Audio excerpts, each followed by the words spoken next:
Informasi yang pertama, saudara, dua orang pelaku penggelapan mobil rental berhasil dibekuk tim Satreskrim Polres Pidi di Medan, Sumatera Utara. Kedua pelaku penggelapan tersebut dibekuk secara terpisah di dua lokasi berbeda.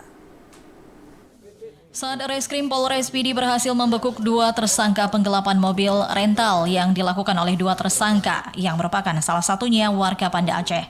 Dan ini merupakan berdasarkan laporan para pemilik mobil rental yang ada di Kabupaten Pidi. Satreskrim Polres Pidi berhasil mendeteksi dan juga menangkap kedua pelaku tersebut dengan lokasi terpisah yakni di Medan, Sumatera Utara dan Kabupaten Biren. Sementara Imam Asfali SIK menyebutkan bahwa kedua pelaku diamankan sejak 2 hari terakhir setelah ditangkap di Medan dan Kabupaten Biren. Untuk perkara penggelapan mobil sampai hari ini, sampai saat ini kita masih melakukan pendalaman. Yang bersangkutan itu melakukan penggelapan itu tujuannya untuk apa?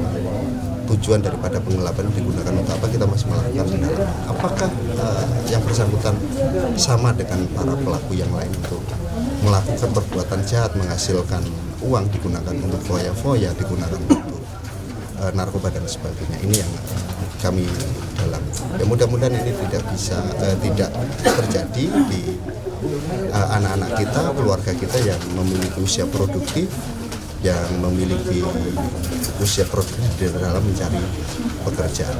Untuk yang penggelapan kita jerat dengan pasal 378, junto 372 dengan ancaman hukuman 4 tahun penjara.